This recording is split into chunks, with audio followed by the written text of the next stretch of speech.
Welcome back to the channel. My name is John. I hope you all are having a wonderful day or evening. In today's story, O.P. found out his wife cheated on him with a guy she met at a bar and now claims that she wants to have kids with him. Now let's get into today's story to find out what happened.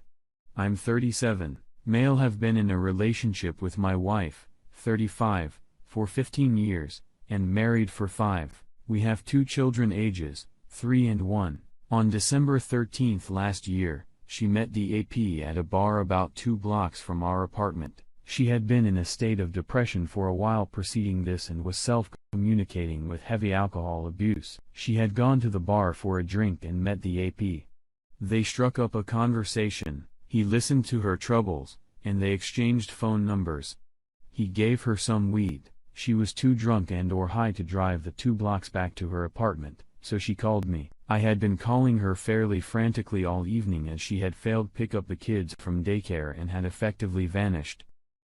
She was so far gone on the phone that she had to ask the AP standing next to her as she called me where she was, so come and pick her up. When she finally sobered up, she simply said that the AP had been a friendly person who had been concerned when she had drunk too much the day she received some tech from him, including a couple telling her that she should come to his apartment and that he was waiting for her. He also began making calls to her phone after a few ring-throughs with her agreements. I answered the phone myself and told him that she was married and that he should F off. He said that he was just calling to make sure she was okay since she had been in a bad way the day before. I gave my wife the phone, and she told him that she was okay and to stop calling. For the next week, I thought that was the end of things with him. On December 20th, we went with the kids to visit my in-laws for Christmas. On 23rd, Day 2, my wife's parents went out to finish Christmas shopping. While they were out, I heard my wife talking to someone on the phone. My 3-year-old son, our 3-year-old, was in the room with her, and she was having my son say hi to whoever she was speaking to. I asked her who it was, and she said she was talking to one of her friends from grad school. Something about the situation did not sit quite right with me, so when she went to put her son to bed, I found her phone and sure enough, the call had been to the AP, and there was a history of texts from 13th to that evening with some obvious gaps where messages had been deleted.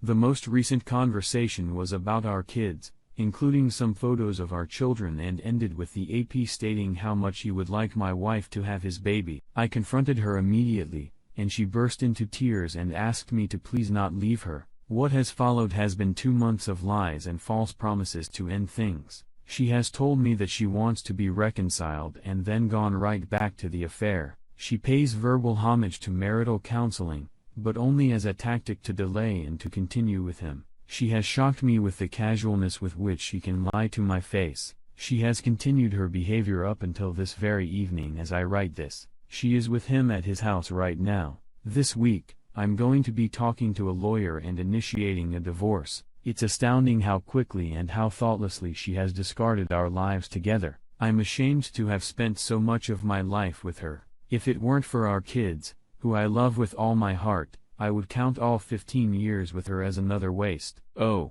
P. I'm so sorry you're in the middle of all this right now.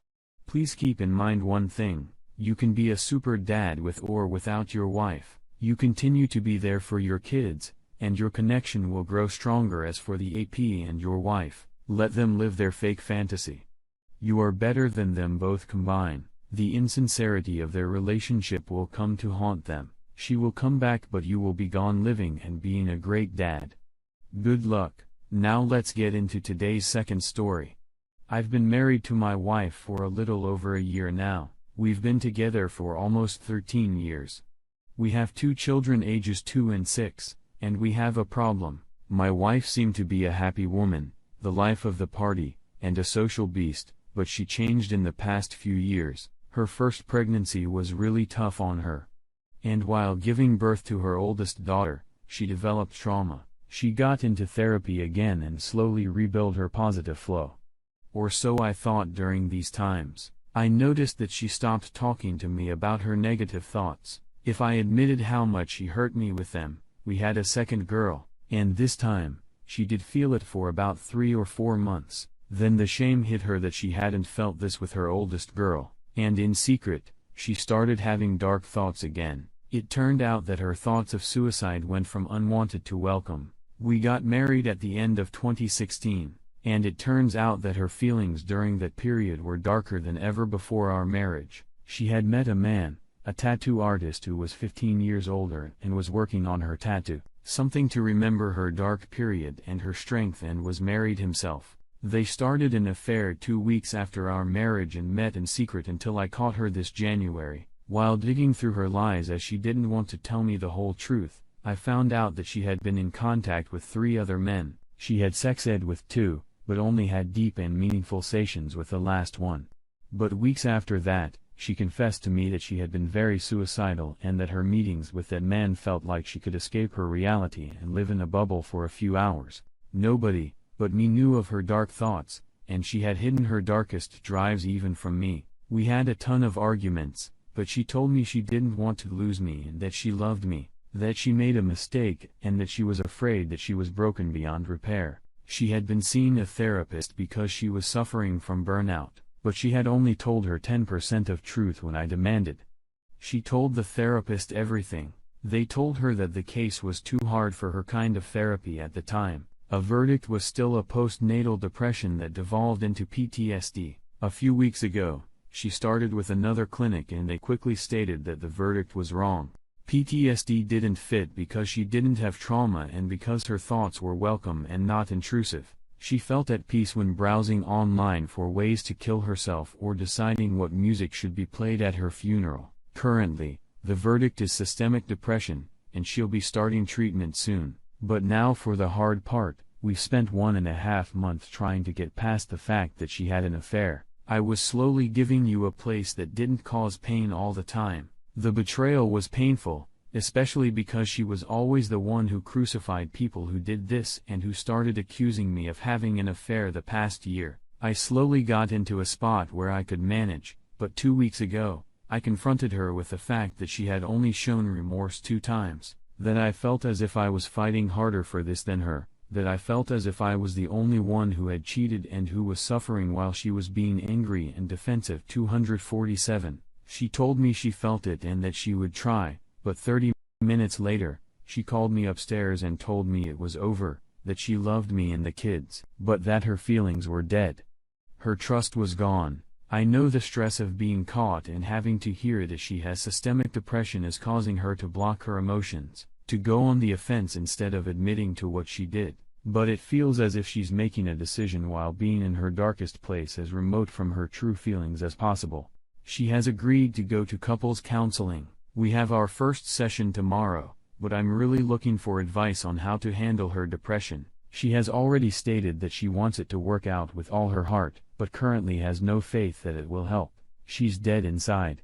When talking to other people, she wants to let the whole world know what she did to crucify herself. She keeps stating that there are 2 sides to the story and it's no excuse, but I felt so alone, thereby forgetting that I was just as alone as her in the relationship. And when I talked to other people about what happened, I'm mostly focusing on my mistakes, not hers. It feels as if she blames me for what she did, for what she became. I'm not the kind of person who likes to be on the wrong end of the stick, but I've quickly found out these past weeks that if I confront her or show too much anger, she withdraws and pushes me away or gets angry. I know she's not without feelings. During the time we spent apart, she would be crying, taking long walks and mentally unstable. She presents herself for what she did to me and her children, for the pain she caused us, and hates what she's become. So how on earth do I handle her depression and adultery? Show her that I love her and that I care without being a burden or giving her feeling that I'm pushing her.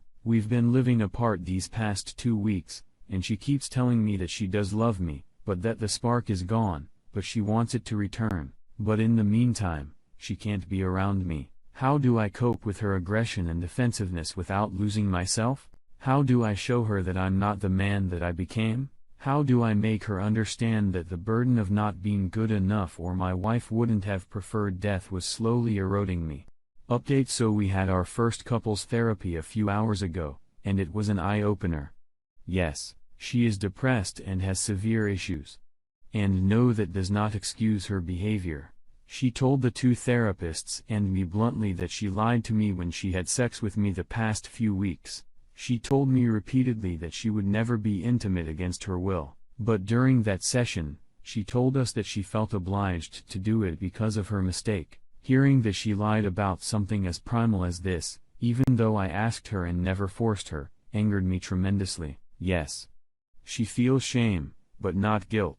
It's all focused on her pain and sorrow and the fact that everyone who knows about this judges her, the other parents at school, her parents, mine, and her friends. The shame triggers her depression and in turn that triggers her anger. She's just spouting her own rationale for having an affair, a story that she's practiced for over a year in her own mind and usually in an angry state of mind. And that's something that should and will stop. During the session, she was confronted several times by the therapists on why she was so angry, on why her pain and regret focused on the small things that were wrong in her marriage instead of the things she did wrong in the same marriage. I'll wait until the next session before confronting her with anger at her total lack of respect for me and her kids, because I reckon things like that can be best discussed with a therapist in the room and not one-on-one. If I confront her myself, I'll only cause her to dig herself in and lock the doors. If there's a neutral party present, she won't have that chance.